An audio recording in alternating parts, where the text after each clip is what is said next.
now getting to know him very well. Sure. What have you learned about him? Well, it's interesting.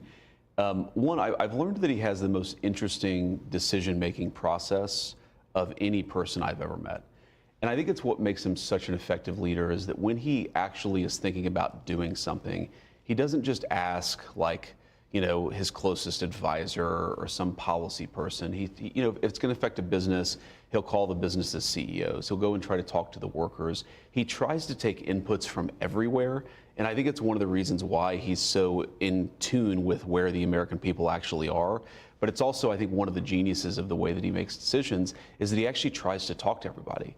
And that's something, honestly, I could write a book just about the way that he gathers information from all sources. Wow. And it's very unusual. I mean, in Washington, most politicians, you know, if it's a national security issue, they'll talk to their national security person and maybe, you know, somebody else in their office. If it's a business issue, maybe they'll talk to a CEO. The president talks to everybody, and that's a very, very profound thing about the way that he actually operates in Washington. I would describe him as a force of nature, and there's nobody else like him. Yes. And I think in many ways he's misunderstood as well, because I know the personal side of him and I know the business side of him.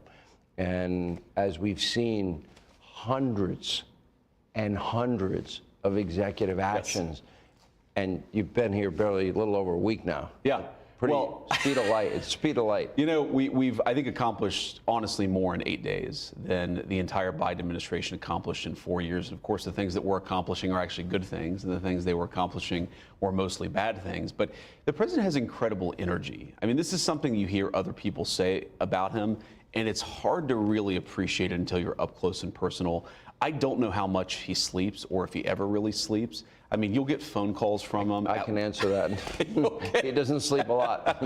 You'll get phone calls at 1 in the morning, and he'll just, you know, he'll talk about policy and he'll talk about your family. And he just, there's something incredibly energetic about him, but you sort of need that, actually. The federal government has become so sprawling, and the bureaucracy is so unresponsive to what the president actually wants to do that you kind of need somebody in there who's constantly on. It's all gas, no brakes. That's certainly what we've seen in the last, you know, 8 days. I think it's what we'll see for the next 4 years.